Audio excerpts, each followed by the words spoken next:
Good morning, everybody. Can you hear me? You can hear me. Good. I'm giving this talk in my office upstairs from the Zendo. I was sitting downstairs with folks, then I came up, and then I'll go down for the social time. I'm doing that because some people have asked that I do that because they can see me, and also because with masks on, I have a hearing deficit. So those are the two reasons. Anyway, hi, good morning, good morning. This is going to be my sixth talk, excuse me, on the Tao Te Ching, the way and its power. And as I've said many times, many people, including me, consider Taoism the mother of Zen and Buddhism the father. So this, I have to pull up on the screen, do a screen share, pull up what I'm going to be talking about. Let's see.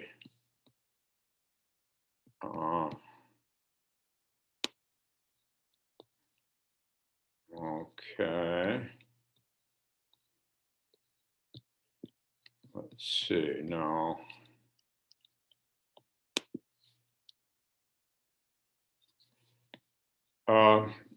It looks like you can see the bottom part of it, or the top of it. Can you see when the Tao is forgotten? Will you raise your hand?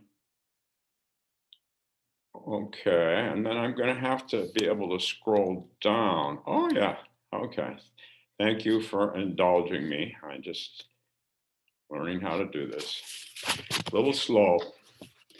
So I'm talking about these lines, and I'm just going to talk about them. When the Tao is forgotten, goodness and piety appear. So the Tao. The Tao sounds a lot like Tathagata Garbha in Buddhism, Buddha nature.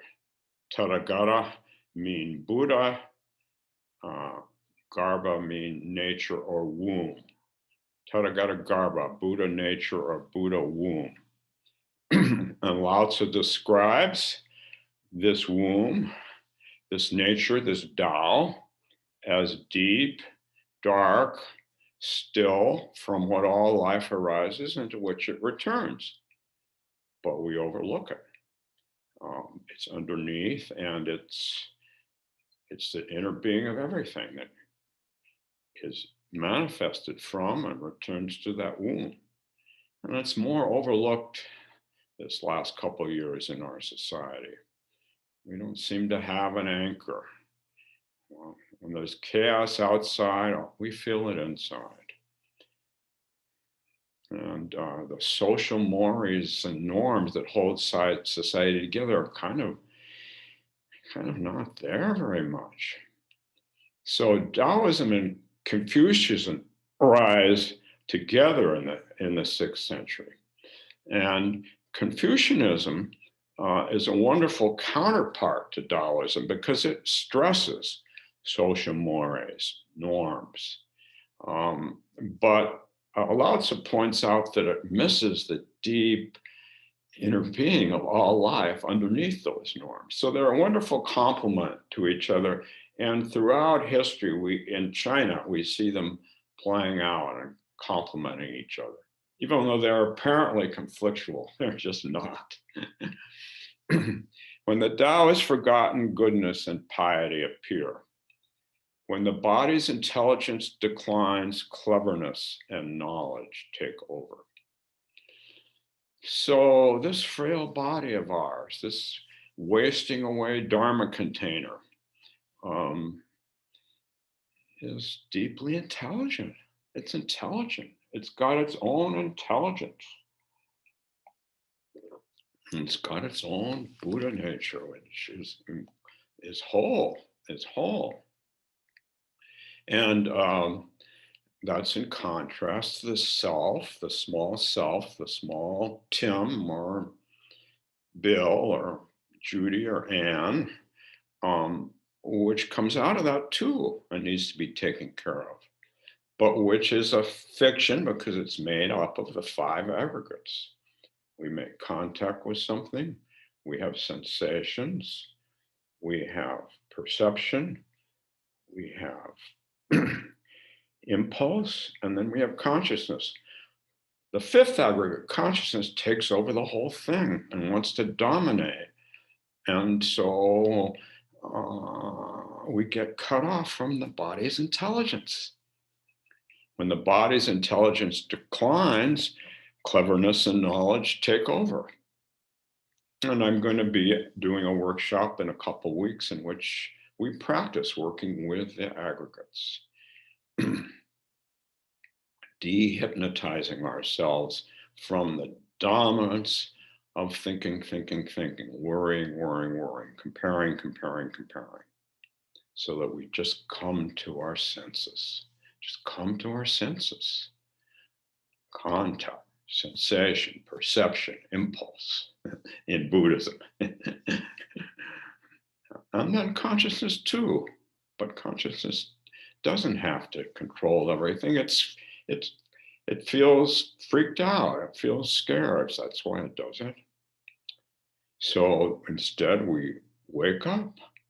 We wake up body. We let the division between body and mind drop away. Dogen said, let body and mind drop away. I prefer let division between, but whatever words you use, those words suffice if they point out this deeper interconnection between everything and all life. When the body's intelligence declines, cleverness and knowledge take over. When there's no peace in the family, filial piety begins. So again, Lao Tzu's Confucius is emphasizing filial piety, rules and behavioral norms between a father and a son, a mother and a daughter. And those rules of behavior are probably necessary. We need some rules of behavior. Of course we do. But if we get caught by the rules of behavior, we overlook our simple interconnectedness right now, our simple intimacy right now with each other, whether we're on screen or a different part of the world or right here. We have that. We have that. And I think I was too much of a Taoist in the 60s. We were all Taoists. Most of you weren't even born then. But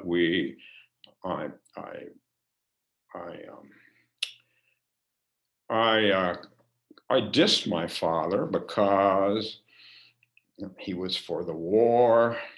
He was for making a lot of money, and he thought meditation was stupid. And I dissed him.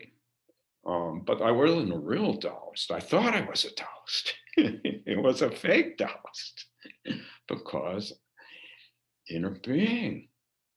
I came out of him in a way. And even though it was just much smaller than my mother's womb, I came out of him and her together. Inner being. We come out of each other. We are part of each other. One Buddha body. One Buddha body. So I went a little overboard. And then later, I really worked on connecting and coming back. And not mentioning meditation ever again. Once I quit mentioning that I was a meditator, our life together really improved. So then there was some sense of camaraderie, some sense of love for each other, which had been missing as long as I was maintaining an adversarial posture. That's the Tao. The Tao is very simple. When there is no peace in the family, filial piety begins, though We get caught on filial piety because I got to be like this, because we don't feel the peace that's always here. When the country falls into chaos, patriotism is born. Well, patriotism hasn't been so good historically. Sometimes there's an initial patriotism, which is a little bit like beginner's mind, but then we get caught in our dividedness from the other, who's not part of our country, who's not part of us. Francis Bellamy wrote the Pledge of Allegiance, which we pledged in school, I think every day when I was young, every day. I don't know when we did it, but I pledge allegiance to the flag of the United States of America and to the republic for which it stands, one nation, indivisible. And then when I was in the 5th grade, they added under God, with liberty and justice for all. That's a wonderful sentiment, indivisible. But we left the African Americans whom we've enslaved out. And those men left the women out too. Many of them didn't. John Adams' wife wouldn't let him leave her out. He sure wouldn't. So patriotism has caused much more problems than it has helped people. Even when my great-great-grandfather Timothy came over here from Ireland, he had to sleep outside and he had to live outside because he was a dirty Irish. In 1850, he was dirty Irish. Patriots wouldn't want the dirty Irish around. But then that changed and the Irish became the in group and then another out group, right? Always, we do that. When the country falls into chaos, patriotism is born.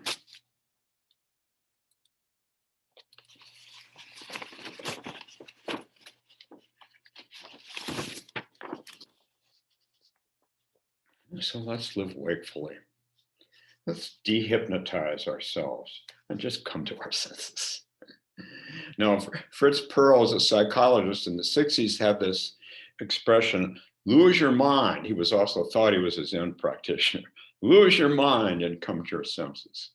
Well, we need our minds. We did a lot of crazy stuff in the 60s. We need our mind.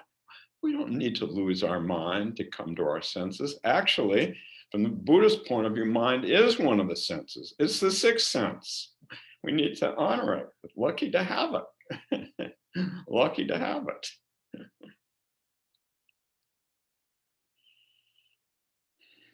Let go of holiness and cleverness, and people will do the right thing. Let go of holiness and cleverness, and people will do the right thing. So my first book was titled Nothing Holy About It. And I didn't tell the story in the book, so my family said, what's this, nothing holy about it? I said, oh, I forgot to tell the story. The story is so simple, told it many times. It's mythical, but the emperor of China went to Bodhidharma after he'd been developing all these Zen temples with their meditation halls and said, what's the merit of what I've done? What good karma have I accomplished? And Bodhidharma said, no merit, no merit. And Bodhidharma he's always, no merit. Actually, Bodhidharma is over there on my wall if you want to. I don't think you can see him very well. Anyway, no merit, Bodhidharma. He said, no merit. And then the emperor said, puzzled, said, well, then what's the first principle of your holy teaching? And Bodhidharma says, a vast spaciousness with nothing holy about it. A vast spaciousness, a vast inner being with nothing holy about it. Because as soon as we separate the holy, the patriot, from the non-patriot, from the non-holy, we're dividing ourselves. from this wonderful sense of connection with all life.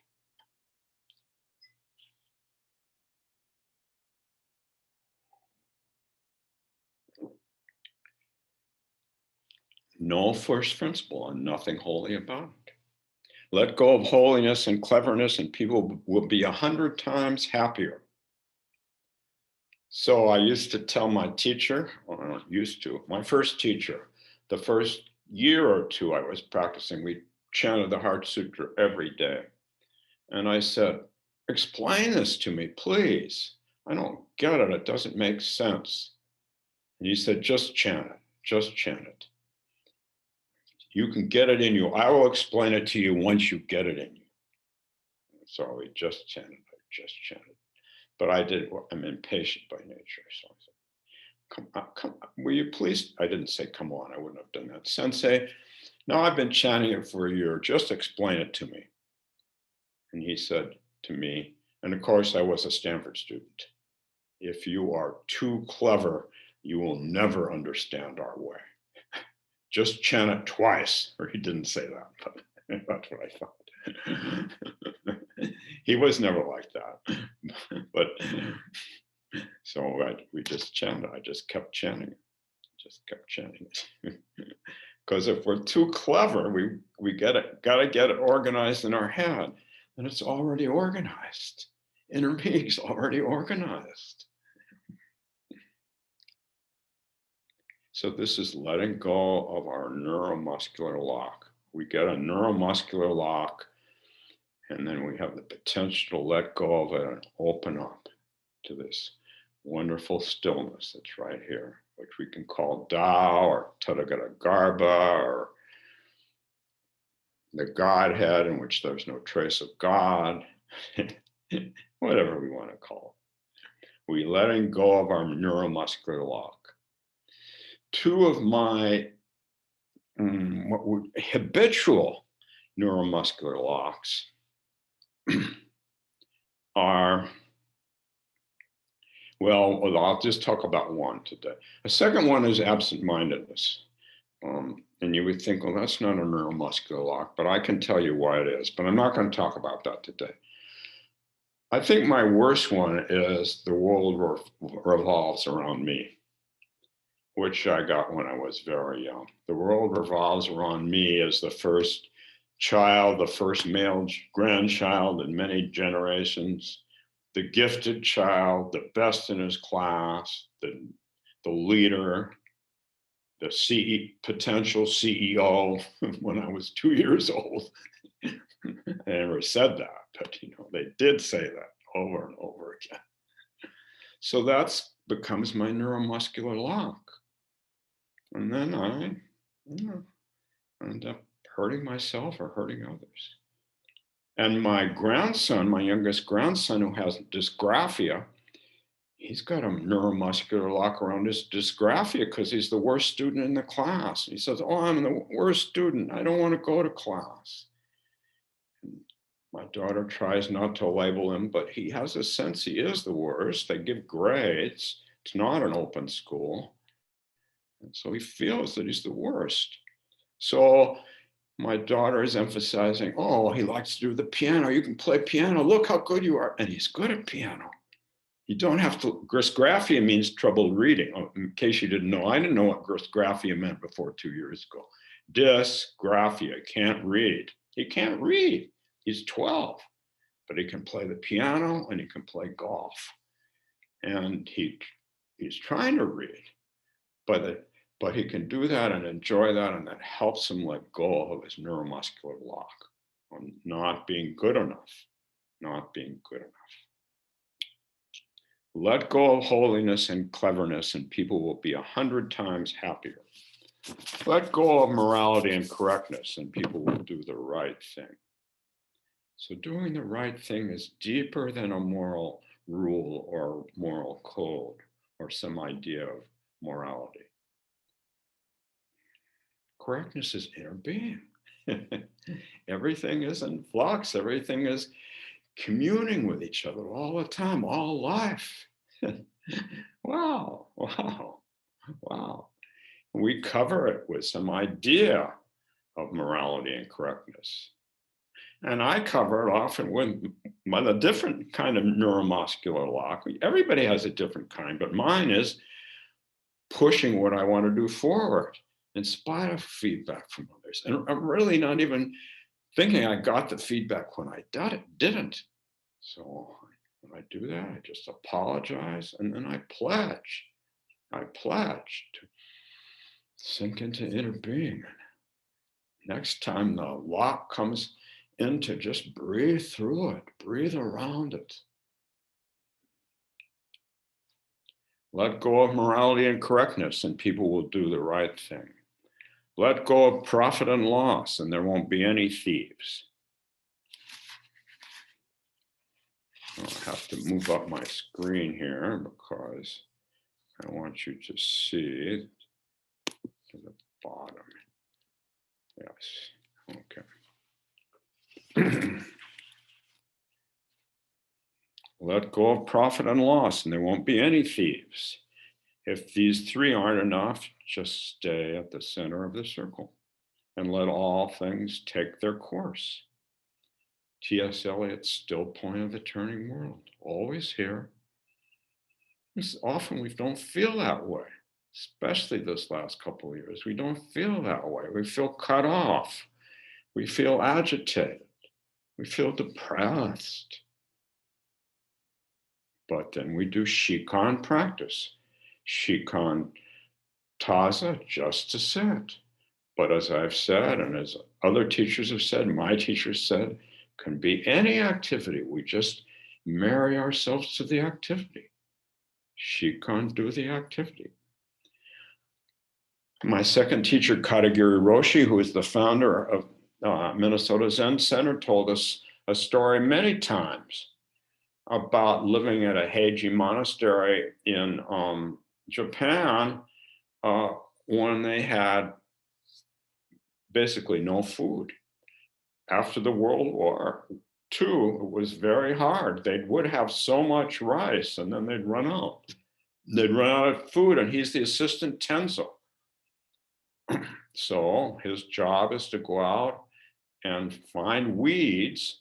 He uses the term weeds. I guess they don't know about lamb's quarters and things like those, like that. And then come back, bring them back, and they make weed soup, and they serve the monks weed soup in all three bowls. In all three bowls, weed soup. So that's hard. That's hard. He had a hard time doing that practice, and he was hungry himself. Although he did say that they had nutritious weeds, and they must have had some rice, a little bit of rice. But that was, he said, that was my Shikhan practice, just to go out and pick the weeds, just to gently put them in the basket, bring them back, cook them up, give them to the tenzo who would cook them up, and then serve them, And that helps him come to the center of the circle, because we're really always at it, but we go off. But marrying ourselves to the activity we're doing is a wonderful way of coming back. If these three aren't enough, just stay at the center of the circle and let all things take their course. Let go of your thinking and your problems fall away. That's how we practice Shikhan. We just do our best to find good weeds and make the soup. Other people are excited.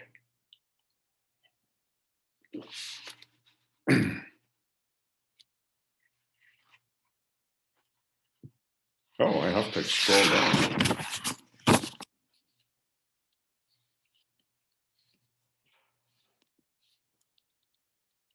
Oh, it looks like I can't scroll down. It looks like it's cut off. So I'm gonna actually type it in here.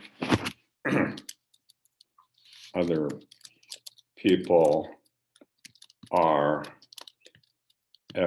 excited as So they were at a parade.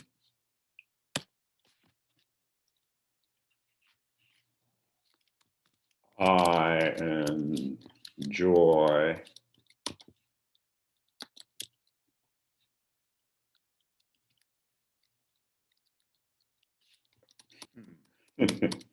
excuse me.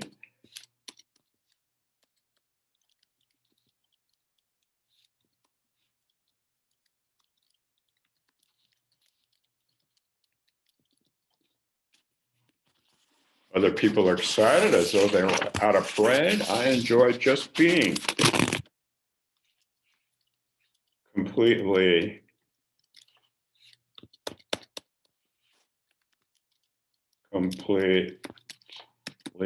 expressionless,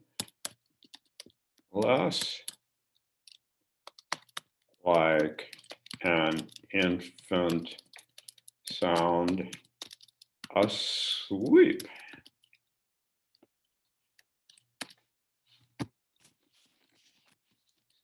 So I think you know that in meditation, generally, if our meditation is pretty deep, we're able to move from alpha waves to beta waves. Oh, no, excuse me, to theta waves, slower waves. And then if our meditation is really deep, delta waves. And research has been done on babies who are sleeping, and they generally have delta waves when they sleep. A sleeping baby. You notice how soft their skin is when they sleep, how just content they are when they sleep, not after they wake up, but while they sleep. Delta waves through our patient and persistent meditation practice. Meditation practice. 10,000 hours, 20,000 hours, 30,000 hours.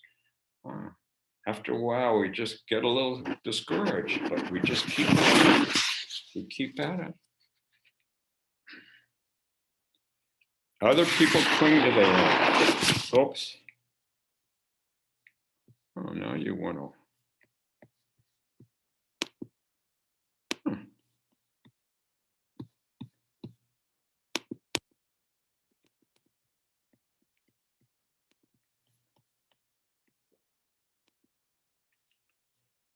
Are you still there? I went away. Yeah. Yes, we're here. Away. Huh. Sorry. I just went away. So other people cling to what they want. I alone enjoy the ebb and flow of life. I think I'm just going to talk now because it's already almost 10:30. I alone enjoy the ebb and flow of life. So lots of times I talk about the surfboard analogy. Shikantaza, just to sit, is body surfing. That's body surfing, just being in the ocean. The ocean will support you. But sometimes we need a surfboard. We need to use our breathing or counting our breathing or a mantra so that we can enjoy the ebb and flow of the waves in the ocean, in the big ocean of our consciousness. Other people cling to what they want. I alone enjoy the ebb and flow of life. Then he says, I am like an idiot. My mind is so empty. And now I'm going to quote Keizan, considered the mother of Soto Zen in Japan. Keizan. Putting aside all concerns, shed all attachments, do nothing at all. Don't fabricate any things with the six senses. So again, he's saying, don't, the sixth sense, remember, is mind. Don't fabricate things with the mind so that you ignore the first five. It's wonderful to have imagination. We should use imagination and be creative, but don't cover up the first five senses and and split yourself off from them. Enjoy them. Let your life emanate from the Tao, which includes them all, Then Kazan says, who is this? Its name is unknown. It cannot be called body. It cannot be called mind. It is a fool, an idiot, as high as a mountain, deep as the ocean. Without peak or depths, its brilliance is unthinkable. It shows itself silently. So when we live inside just our own mind, we miss this brilliance, unthinkable, because it's beyond thinking. It doesn't kick thinking out, it's just beyond the limitation of thinking.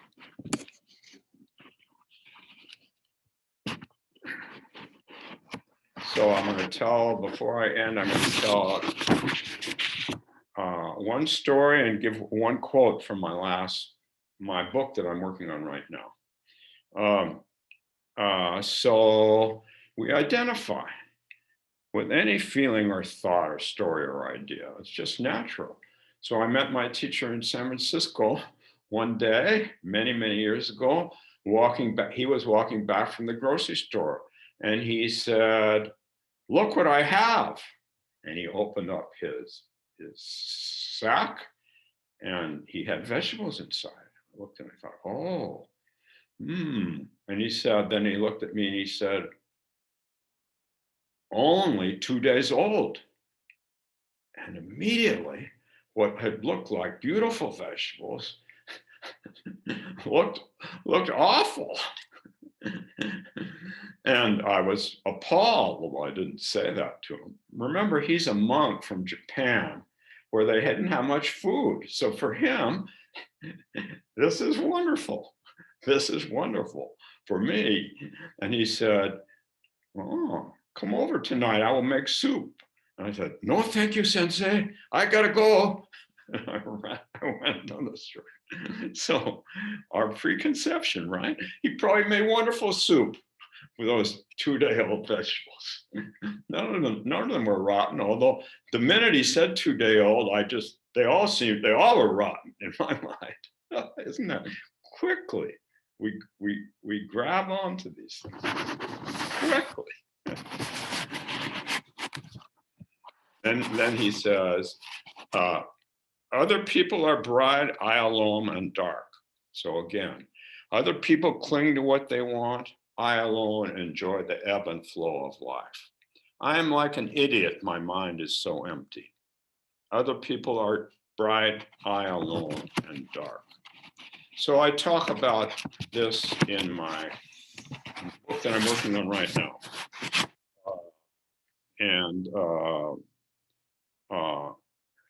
I call it this section endarkenment. And I say, Kali, the dark goddess, the great mother, is the manifestation of chaos and destruction, as well as inspiration and creativity. She's pitch black. She's the great mystery. She's inconceivable.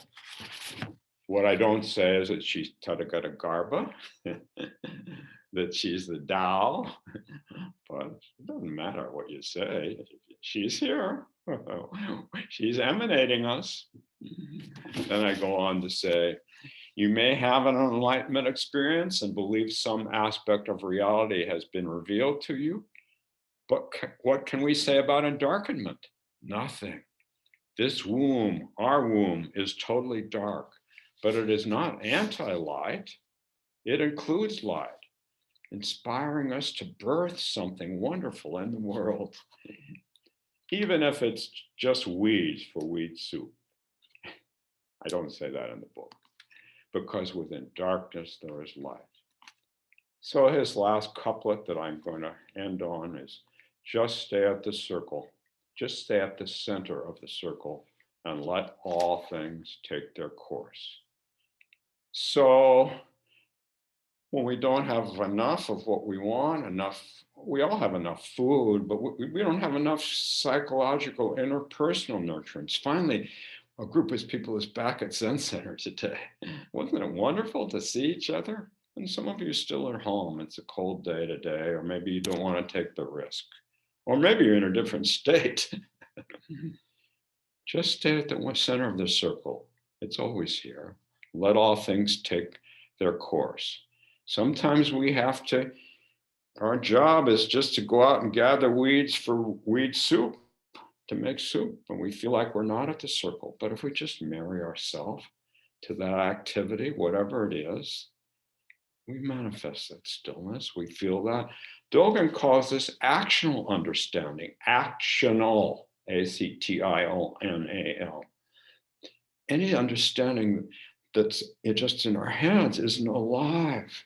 It's not alive. It doesn't manifest interdependence. So that's actional understanding. I don't know if that's translating that word, but I haven't been able to see a better translation for it. Anyway, I think I'll stop sharing now and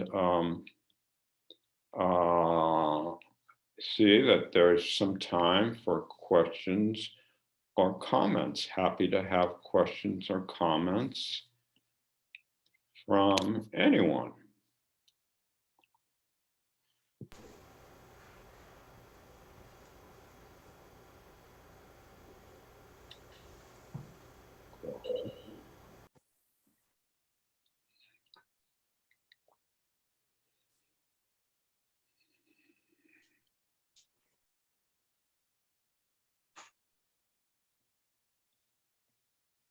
Hey, Tim, it's Cole. It's, let's see, raise your hand. Paul? Cole, I'm in the Zendo. Oh, yeah, where are you? Are you on the second screen? I like to see the person. Cole is here somewhere. Let's see, maybe you're on. We're in the Zendo. Maybe I can't see you, but go ahead and ask your question, Cole. So I guess one thing I was thinking about was when we say taking refuge in Buddha, one way to interpret it is taking refuge in your teacher. Another way I've kind of heard it is like taking refuge in kind of like the ecosystem or the universe. Would it be, could you kind of connect taking refuge in Buddha with also taking refuge in the Tao to some extent, or are those two unrelated? Or just different words for the same reality, the big reality, the nameless reality that includes all names. Yes, but we need specificity sometimes. We need specificity to take refuge in that which is beyond specificity, because we're caught, we're stuck. So I take refuge in this picture of Bodhidharma. I don't know why I would take refuge. He sounds so, I wanted to show him to you, but I can't. He looks so grumpy. But I do take refuge in him because his practice of just sitting facing that wall, more than 50 years, and I want to tell you something, it's getting harder for me because of my body, not my mind. But now I have to sit in a chair mostly. And that's just part of, but I take refuge in him. He helps me when I get discouraged. He helps me wake up to inner being. We're all in the same situation. We all have some physical or mental pain. I may not have much mental, but I'm sure getting a lot of physical to compensate for it. Wow, what a life. So that specificity of Buddha helps me settle in to inner being. Having Bodhidharma's picture right there to encourage me helps me. I can't see you, Tol, but do you have a follow-up, or how are you doing? How's that feel? Oh, that was good. Thank you. You're welcome. You're welcome.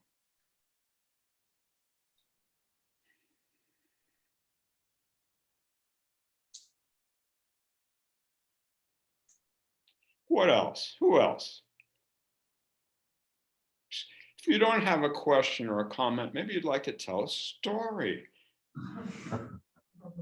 or sing a song. Yeah.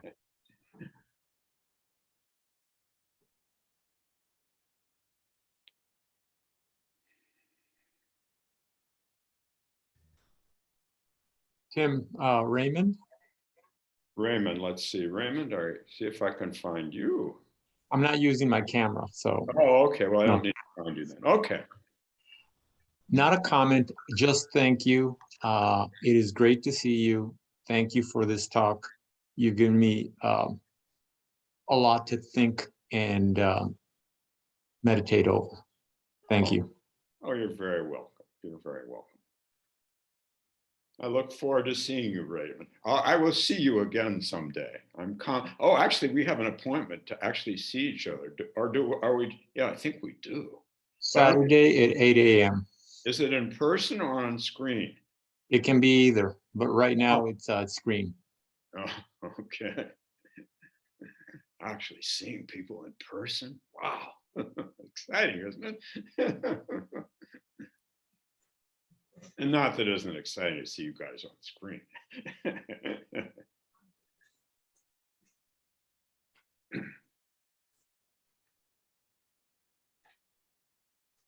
A little more time just to sit here quietly or talk with each other.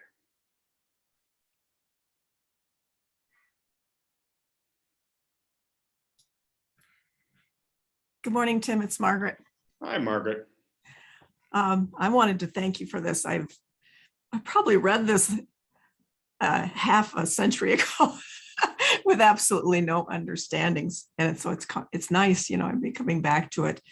I've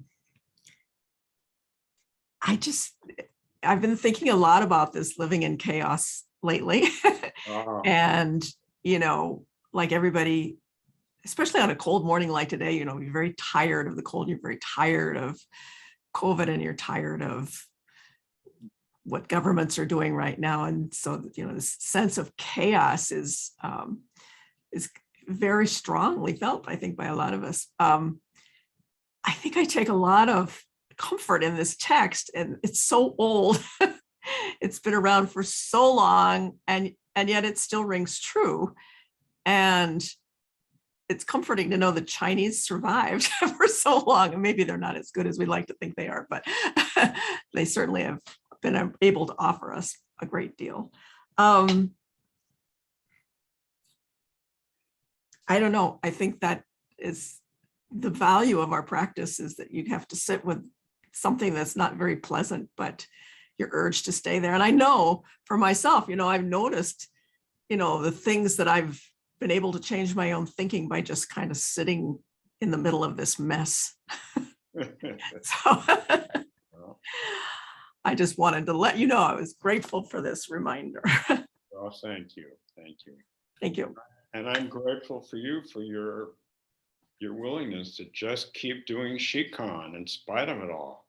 Just keep coming back to being with whatever activity we're committing ourselves to over and over again. And that does quiet the mind. That does quiet the mind. But without zazen as a background, without really spending time in meditation, whether you call it zazen or not, it's hard to do Shikhan off the cushion. Even with all the cushion, still it's hard to do it off the cushion. But it's what we do. It's what we do. Because we all know at some level that we're rooted in something deep. We all know that. We may forget it, but we know it. We know it. We wouldn't be here today if we didn't know it. Go ahead. Go ahead, Margaret. Well, I think I felt a lot more permission to be messy in my Zen. Also living in the messiness, but to keep coming back to it, because it's not ever going to be perfect, right? Perfect is just an idea in my head. Right. But it's like kind of, for me, it's become kind of like a wave, or a sense of being in tune with whatever's going on, that I just stay there. And then Zen gives me a way to stay connected and not descend into the, what is it? He said, the cleverness and knowledge taking over which would be a tendency I would have to just be clever. So I'm resisting that urge by staying in Zazen. Wonderful, wonderful. Yeah, and I'm being facetious here, but I'm still a little annoyed at my teacher for not explaining the Heart Sutra. Although I love him, I understand why he didn't do it, but it does annoy me still more than 50 years later, because there's a lot to it. It's not just arbitrary words. Those words are all fit together meticulously like a Swiss watch. But he would have probably had to take 10 weeks explaining it to me, because the whole history of Buddhism is in there. And he wanted me to get out of my head. I don't know about you, Tim, but even if 50 years ago, if somebody had sat down and tried to explain the Heart Sutra to me, I would have still been confused. Not enough Zazen yet.